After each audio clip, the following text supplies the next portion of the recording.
अस्सलाम वालेकुम। ये एक रिक्वेस्टेड वीडियो है। आयशा का मुझे कमेंट आया था कि one video in this microwave oven please. और फिर इन्होंने लिखा मुझे, अस्सलाम वालेकुम, क्या आप प्लीज़ जो केक बनाया है ना उसका माइक्रोवेव का यूज़ करने का तरीका फुल गाइड दिखाओ। मेरे पास भी सेम ऐसा ही माइक्रोवेव ओवन है, बट मेरे को उसका उतना अच्छा यूज़ करना नहीं आता। तो मैंने सोचा कि फिर मैं इस पे पूरी एक वीडियो बना देती हूँ ताकि उनको भी समझ आ जाए और बाकी लोगों को भी समझ आ जाए।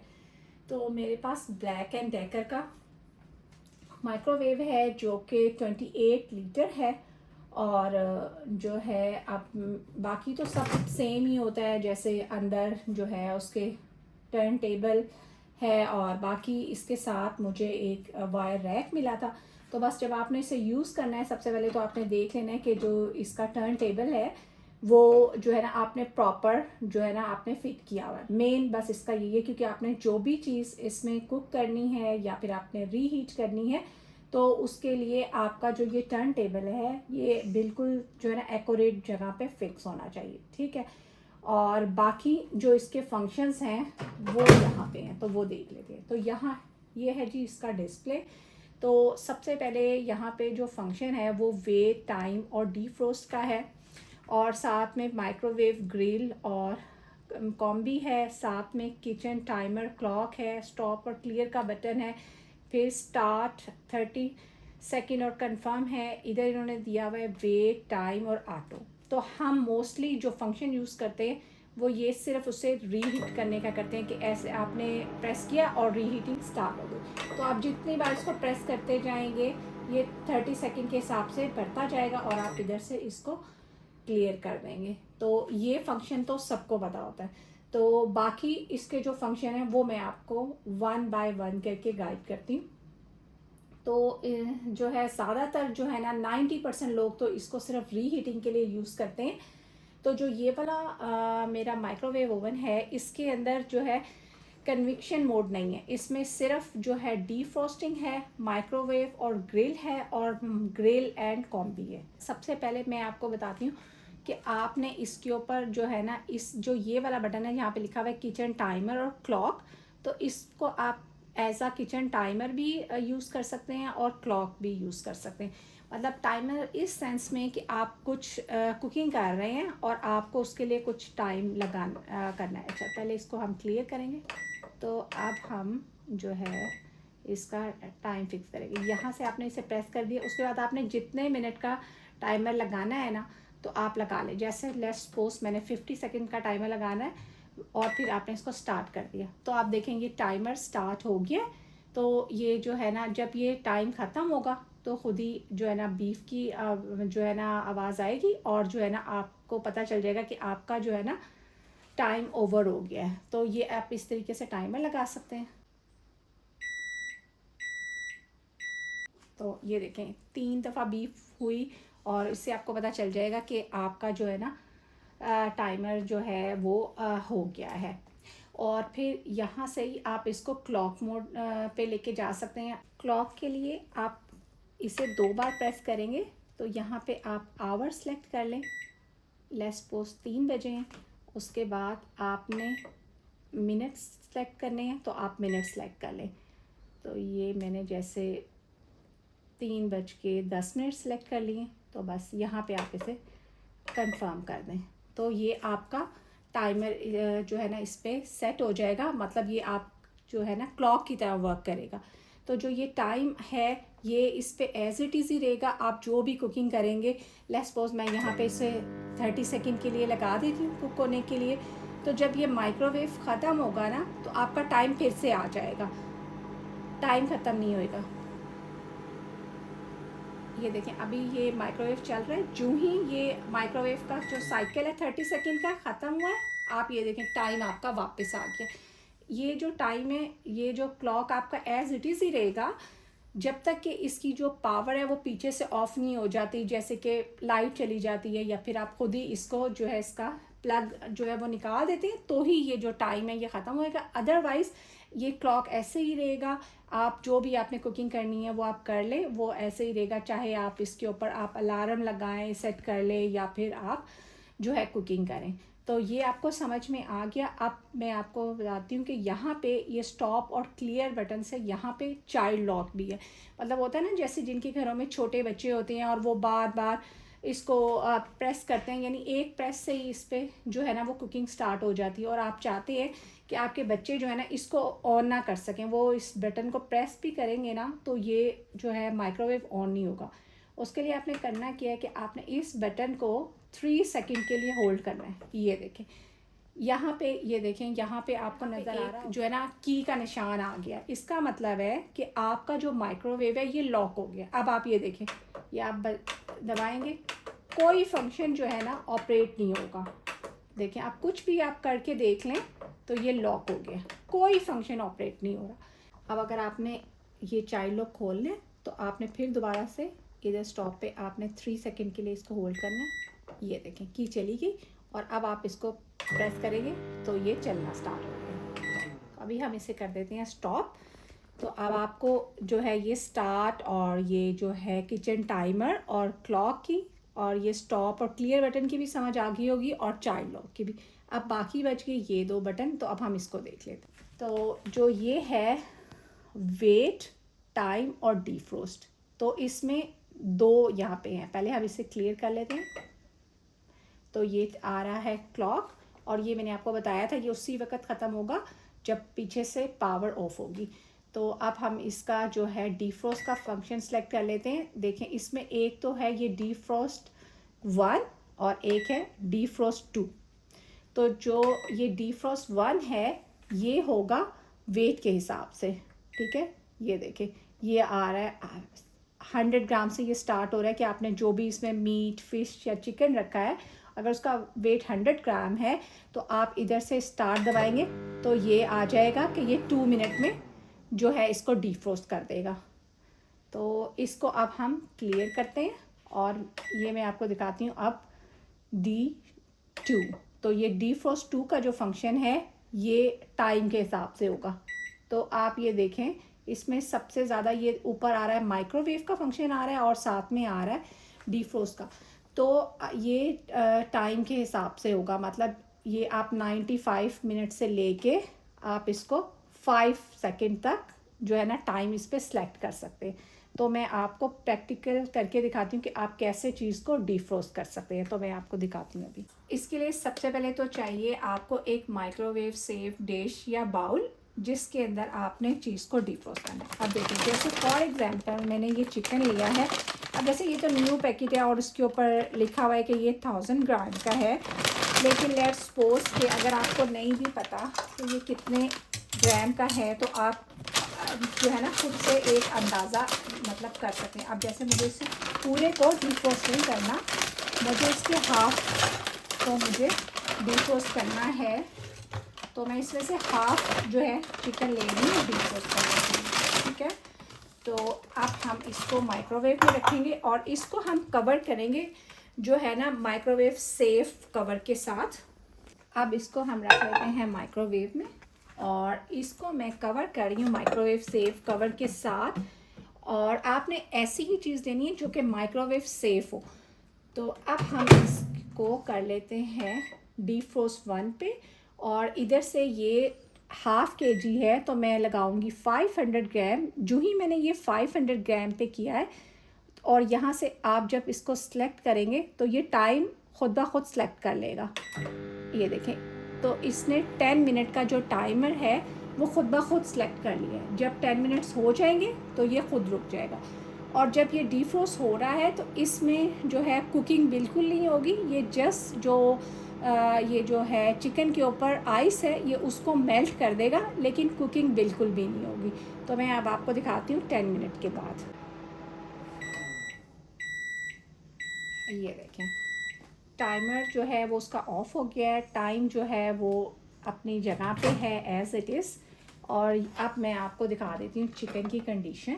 तो ये देखें ये चिकन, और ये जो चिकन है ना वो ये देखें कितना मतलब सॉफ्ट हो गया है। जो पानी है ना वो ये देखें वो इसके अंदर यानी इसकी जो आइस है ना वो मेल्ट हो गई है, लेकिन इसकी कुकिंग नहीं हुई। जो चिकन है ना वो ठंडा ही है, और बस सिर्फ ये आप देखें कि डीफ्रोस्ट हो गया है। तो इस तरीके से आप जो है ना किसी भी मीट को बहुत ही इजीली माइक्रोवेव में डीफ्रोस्ट कर सकते हैं। अच्छा, अब मुझे उम्मीद है कि आपको अब ये जो है ना डीफ्रोस्ट का जो फंक्शन है वो अच्छे तरीके से समझ आ गया होगा। तो अब हम ये देख लेते हैं ये जो है माइक्रोवेव, ग्रिल और कम्बिनेशन। तो ये आपको मैं बताती हूँ कि ये कैसे वर्क करेगा। तो देखें, इसको हम प्रेस करते हैं तो ये P100 आ रहा है, इसका मतलब है 100% पावर। एंड देन P80, इसका मतलब है 80% पावर। और ये है P50, इसका मतलब है 50% पावर।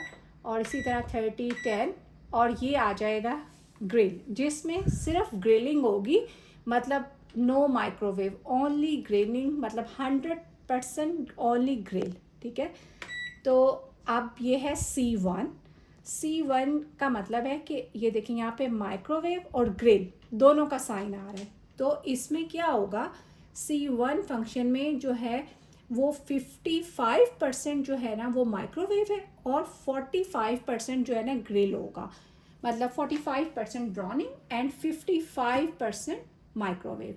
तो इसको आपने यूज़ कैसे करना है के लिए, लेट्स सपोज अगर आपने कोई ग्रिल करना है तो ये जो है ना ग्रिल वाली वायर, ये रैक ग्रिल का ये इस माइक्रोवेव के साथ ही आता है और हर ऑलमोस्ट सभी माइक्रोवेव में उनके साथ ही आता है। अब आपने इस पे जो भी ग्रिल करना है, आप या तो एज इट इज़ इसके ऊपर भी आप रख सकते हैं, या फिर आप किसी जो है माइक्रोवेव सेफ जो है वो ग्लास की या फिर आप सिरेमिक की जो है वो डिश में रख लें, या फिर आप जो ये एलुमिनियम के होते हैं बर्तन भी होते हैं और एलुमिनियम फॉइल के बने हुए जो होते हैं डिस्पोजेबल बर्तन, उसमें भी आप जो है ना इसको ग्रिल कर सकते हैं। अब जो है ना C2 को भी देख लेते हैं। ये हो गया C2।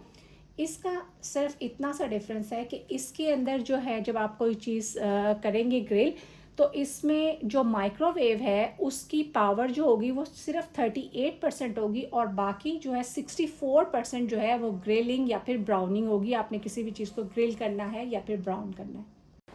ग्रिलिंग मोड पे आप इस तरीके के एलुमिनियम के बर्तन आप यूज़ कर सकते हैं।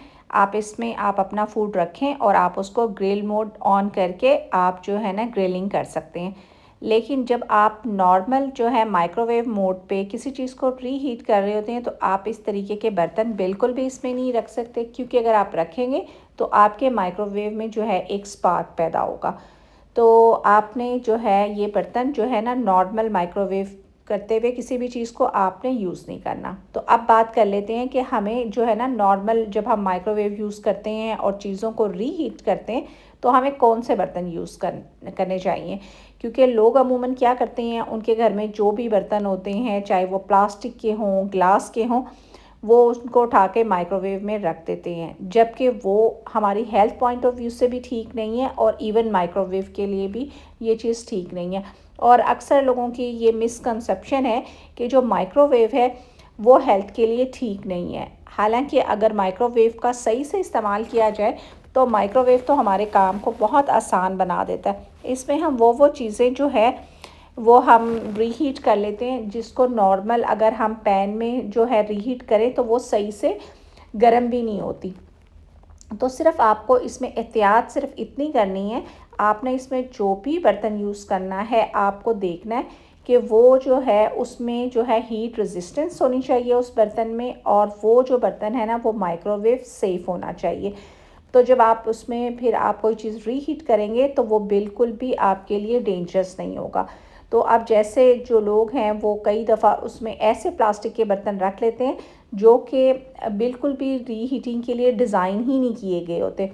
तो जब आप उसमें कोई चीज़ रखते हैं और जब उसको हीट लगती है तो उसमें से कुछ केमिकल जो है ना वो रिलीज़ होते हैं, और जब वो केमिकल आपके फूड में जो है वो शामिल हो जाते हैं तो वो जो फूड होता है वो आपकी हेल्थ के लिए ठीक नहीं रहता, वो आपकी हेल्थ के लिए जो है वो फिर हार्मफुल हो जाता है।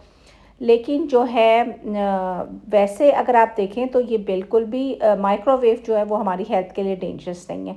इस तरीके के जो कंटेनर हम जब फूड ऑर्डर करते हैं तो आते हैं, तो ये जस्ट वन टाइम यूज़ के लिए होते हैं। इनको आपने कभी भी माइक्रोवेव में नहीं रखना, क्योंकि ये बहुत ही लो क्वालिटी जो है ना प्लास्टिक से बने होते हैं और जो है डिस्पोजेबल का तो मतलब ही यही है कि आप एक दफ़ा यूज़ करें और उसके बाद उसको डिस्कार्ड कर दें। तो ये अगर आप ये यूज़ करते हैं तो ये आपकी हेल्थ के लिए ठीक नहीं है। उसके मुकाबले में आपको इस तरीके के यूज़ करने चाहिए माइक्रोवेव सेफ़ कंटेनर, जो कि माइक्रोवेव के लिए डिज़ाइन हुए हुए हैं। जब आप इस तरह के कंटेनर यूज़ करेंगे और इसमें अपने फूड को गर्म करेंगे तो आपको कोई भी प्रॉब्लम नहीं होगी और ये आपके हेल्थ पॉइंट ऑफ व्यू से भी जो है ना बिल्कुल ठीक है। और जब आप कोई भी जो बर्तन है वो बाय करें तो ज़रूर देखें कि वो माइक्रोवेव सेफ़ है। अब ये भी एक ग्लास का कंटेनर है, लेकिन ये जो है ये माइक्रोवेव सेफ़ नहीं है। तो मैं इसकी आपको मिसाल इस तरीके से दूंगी कि अगर आप जो है ये आप नॉर्मल टेम्परेचर पे है ये बर्तन और आप इसमें कोई चीज़ गर्म करते हैं ना, तो फिर जो है ना इससे कोई प्रॉब्लम नहीं होगी। लेकिन अगर आप जो है इसमें कोई फूड स्टोर करके फ्रिज में रखते हैं, जैसे कि ये मैंने फ्रिज से एक कंटेनर निकाला है, तो आप इसको जो है रखते हैं माइक्रोवेव में और आप इसको रीहीट पे लगा देते हैं। तो जब आप इसको रीहीट करते हैं तो सडनली जब टेम्परेचर चेंज होता है, यानी कि कोल्ड से वो वार्म की तरफ जाता है टेम्परेचर, तो क्या होता है कि वो आपका जो शीशे का कंटेनर होता है वो ब्रेक कर जाता है और आपको समझ ही नहीं आती कि पहले तो हम इसमें रीहीट कर लेते थे तो ये नहीं टूटा, लेकिन वो अगर आप नॉर्मल टेम्परेचर पे ही उसको कुक कर रहे हैं ना, कोई चीज़ उसमें रीहीट कर रहे हैं, तो टेम्परेचर चूँकि चेंज नहीं होता तो वो कोई प्रॉब्लम नहीं होती उसको। लेकिन अगर आप जो है वो उसमें हीट रेजिस्टेंस नहीं है और आप जो है ठंडा है पहले और उसके बाद फिर आप उसको गर्म कर रहे हैं और जब टेम्परेचर चेंज होगा तो वो ब्रेक हो जाएगा। तो आप हमेशा मेक श्योर करें कि जो आप इसमें कंटेनर यूज़ कर रहे हैं ना उसमें हीट रेजिस्टेंस जो है ना वो होनी चाहिए, वो माइक्रोवेव के लिए ही डिज़ाइन होना चाहिए। अब जैसे कि ये जो कंटेनर है ये तो माइक्रोवेव सेफ़ है, लेकिन इसका लिड जो है वो माइक्रोवेव सेफ़ बिल्कुल नहीं है। तो आपने इस लिड को माइक्रोवेव में नहीं रखना, बल्कि जब आपने इसमें कोई चीज़ गर्म करनी है इस कंटेनर में तो आपने जो ये डिज़ाइंड है माइक्रोवेव सेफ़ लिड वो यूज़ करना है। और जो ये लिड है मैंने आइकिया से लिया था और ये कोई इतना जो है ना वो महंगा भी नहीं आता, ये जस्ट आई थिंक 3 dirham का आपको कहीं से भी मिल जाएगा। और ये जो है ये माइक्रोवेव के लिए डिज़ाइन है। तो जब आप इसको रख के आप अपनी कोई चीज़ गर्म करेंगे तो एक तो आपका फूड भी सेफ़ होगा और स्प्लैशेस भी नहीं होंगे माइक्रोवेव में। और जब आप कोई चीज़ इस लिड के बग़ैर आप माइक्रोवेव में रखते हैं तो होता क्या है कि जब वो चीज़ गर्म होती है ना तो उसके छींटे वगैरह उड़ते हैं तो वो सारे माइक्रोवेव पे लग जाते हैं और आपका माइक्रोवेव गंदा हो जाता है। तो इसका एक तरीका तो ये है कि आप उसको फ़ौरन साफ़ करें कोई दूसरी चीज़ गर्म करने से पहले, नहीं तो इस तरीके के जो माइक्रोवेव सेफ लिड हैं उसका इस्तेमाल करें। क्योंकि जब आप इस तरह के लिड इस्तेमाल करेंगे तो जब भी आप कोई चीज़ रीहीट करेंगे तो कोई भी जब छींटे वगैरह उड़ेंगे तो वो इस कवर के अंदर ही रहेंगे और आपका जो माइक्रोवेव है वो गंदा नहीं होगा और बिल्कुल वो साफ़ रहेगा और आपको जो है माइक्रोवेव जो है ना वो साफ़ करने के लिए कोई मेहनत भी नहीं करनी पड़ेगी। आप जब भी माइक्रोवेव में रखने के लिए कोई भी यूटेंसिल्स बाय करें तो आपने मेक श्योर करना है कि वो माइक्रोवेव सेफ़ हैं, वो हीट रेजिस्टेंस हैं। तो आप जब भी कोई चीज़ बाय करें तो आपने उसके पीछे देखना है कि इस तरीके का जो माइक्रोवेव का साइन पीछे बना हुआ है, इसका मतलब होता है कि जो ये यूटेंसिल्स है ये माइक्रोवेव में रखने के लिए सेफ़ है। आप इसमें रीहीटिंग कर सकते हैं, आप इसमें कुकिंग कर सकते हैं, आप इसमें बेकिंग कर सकते हैं माइक्रोवेव में रख के। तो आपने जिस भी जो है यूटेंसिल्स पे इस तरीके का माइक्रोवेव सेफ़ का निशान बनाओ, आपने उसी जो है ना यूटेंसिल को बाय करना है और उसी को माइक्रोवेव में रख के आपने जो है ना यूज़ करना है। मुझे उम्मीद है कि आपको इन सारे फंक्शंस की समझ आ गई होगी, ये डीफ्रॉस्ट की भी और माइक्रोवेव ग्रिल और माइक्रोवेव कॉम्बिनेशन की भी कैसे वो करना है। और यहाँ से आप डिफरेंट चीज़ों के लिए डिफरेंट टाइमिंग जो है ना वो सिलेक्ट कर सकते हैं जो इसमें इनबिल्ट है। और यहाँ पे A1 से लेके A8 तक जो है ना टोटल इनके मोड है। तो जैसे अगर आप A1 लेट्स सपोज जो है आप सिलेक्ट करते हैं तो A1 पे आप जो है इसमें पिज़्ज़ा जो है वो बेक कर सकते हैं। A2 पे जो है आप मीट जो है वो कुक कर सकते हैं। A3 है उस पे आप वेजिटेबल जो हैं वो कुक कर सकते हैं। A4 पे आप इसमें पास्ता जो है वो बना सकते हैं। A5 पे आप इसमें पोटैटो जो है वो बेक कर सकते हैं और A6 जो है उसमें आप फ़िश बेक कर सकते हैं और A7 जो है उस पर आप कोई भी बेवरेज यानी टी कॉफ़ी वगैरह बना सकते हैं और A8 पे आप जो है पॉपकॉर्न बना सकते हैं। तो इस तरीके से जो है ना आप कोई भी मोड सेलेक्ट कर सकते हैं। मैं साथ में जो इसका चार्ट है वो अटैच कर रही हूँ, उसकी तरफ देख के आप जो है ना गाइडलाइन ले सकते हैं कि आप कितने ग्राम और कितनी इसमें कितने ग्राम पे आपको कितना जो है ना टाइम लगेगा, सब कुछ इसमें मेंशन है। और जो है ना अगर मैं ये सब भी आपको प्रैक्टिकल करके दिखाऊंगी तो जो व्लॉग है वो बहुत ही ज़्यादा लंबा हो जाएगा, लेकिन अगर आप मुझे कहेंगे तो मैं इस पे एक अलग से जो है ना व्लॉग बना दूँगी। तो मुझे उम्मीद है कि जो आज का मेरा ये व्लॉग था ये आपके लिए यूज़फुल रहा होगा।